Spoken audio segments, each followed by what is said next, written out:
Good evening student राजे ये आप continue करते हैं नैक्सट लैक्चर अपने को फस्ट चैप्टर का राजे तो इस तो पहला आपने कराया सीगा कि अपने को convert one system into another system हुण दूजी आप डायमेंशन यूज जोड़ा है आप करांगे चैक द करैक्टनेस कि मतलब कोई रिलेशन जोड़ा है कोई फॉर्मूला जोड़ा है वो सही है या नहीं बाय डायमेंशनल फार्मूला वो किमें करते हैं वी कि कोल है 2gm upon R the under root right तो वी की है वेलोसिटी तो ना दिता होगा जी की है ग्रेविटेशनल कांस्टेंट एम की है मास ते आर की है रेडियस पहले सारे जिन्ने भी फिजिकल क्वांटिटी फार्मूले यूज हो रहे सारे डायमेंशन फार्मूला लिख लो जिमें वी का लिख लिया वेलोसिटी जी का लिख लिया ग्रेविटेशनल कांस्टेंट मास का लिख लिया तो रेडियस का लिख लिया राजे जो कोई कांस्टेंट या ट्रिगोनोमेट्री फंक्शन आता है उसका कोई डायमेंशन फार्मूला नहीं होंगे सर्कल लिखने की कोई लोड़ नहीं फिर की करना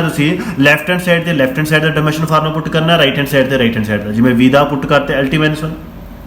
आ जी का पुट करते आ एम का आ आर का ये एम नाल एम की हो गया कैंसल एल नाल एल की हो गया कैंसल आ बन गया एल दी स्केयर ते T -2 तो LT -2 की होल दी स्केयर बन गया राजे स्केयर नाल रूट की हो गया कैंसल तो देख हमेशा राजे जो भी चेक का करैक्टनेस आता लैफ्ट हैंड साइड का जो डायमेंशनल फार्मूला वो हमेशा राइट हैंड साइड के इक्वल आना चाहिए जे तो इक्वल आ गया इसका मतलब रिलेशन की है करैक्ट है ठीक है जी। इसी तरह मैं 2-3 रिलेशन तुहानूं दसदा राजे तो फिर चैक करो फिर तुम प्रैक्टिस नहीं समझूगा राजे जिवें यह सम है ये अपने को की है कि वी कि कोल है अंडर रूट जी आर तो जी जोड़ा है अपने को gravity acceleration due to gravity है वी की है वेलोसिटी तो आर की है रेडियस तो मैं वी की वैल्यू उरे पुट करती जी की वैल्यू उरे पुट करती आर की वैल्यू उरे पुट करती राजे ठीक है। पहला राजे लिख लिया करो सारे डायमेंशनल फार्मूला फिर dimensional formula left hand side से पुट कर दिया करो राइट हैंड साइड से फिर सोल्व करें करो जिवें सोल्व किया एल स्केयर T -2 तो LT -2 का स्केयर अंडर रूट की हो गए कैंसल तो इसी तरह लैफ्ट हैंड साइड की देखो आ जाएगी राइट हैंड साइड से सिमिलरली अप्रूव हो गया। सिमिलरली नेक्स्ट फोर्स की इक्वल है मास इंटू एक्सेलरेशन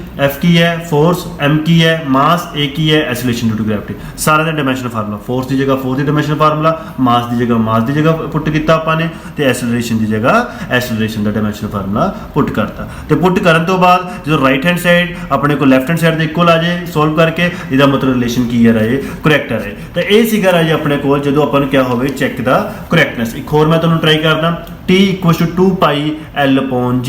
टी की होंगे टाइम पीरियड एल की है लेंथ तो जी की है acceleration due to gravity dimension of time का एरिया लेंथ का एरिया जी का एरिया तो मैं और एक पुट करता रहे आ फार्मूले पुट करता कॉन्स्टेंट राजे पुट करने की लोड़ ही नहीं रहती तुम कॉन्स्टेंट चाहे लिखो भी ना डायमेंशनल फार्मूले तो एल की जगह एल पुट करते हैं जी की जगह LT -2 पुट करते हैं एल की हो गया कैंसल आ टी ऊपर जाके हो गया स्केयर फिर स्केयर का रूट लैफ्ट हैंड साइड की देखो आ गई राइट हैंड साइड तो अज के जोड़े अपने को लैक्चर सीगा राजे ये अपने रिलेशन चैक करना सी रिलेशन किमें चैक करना है पहला फार्मूले के भी जिन्ने भी फिजिकल क्वांटिटी उन्होंने सारे डायमेंशनल फार्मूला पहले लिख लो फिर dimensional formula left hand side से जी फिजिकल क्वांटिटी पुट कर दो राइट हैंड साइड से पुट कर दो सोल्व करो राजे लैफ्ट हैंड साइड तो राइट हैंड साइड हमेशा की आनी चाहिए है इक्वल आनी चाहिए है तो को फार्मूला जो है कोई रिलेशन सही हो जाएगा। इस तो बाद नैक्सट को टाइप आएगी convert one system into another system वो अगले लैक्चर से अपलोड करांगे फिर थोड़ा डायमेंशन एनालिसिस खत्म हो जाएगा। Okay thank you.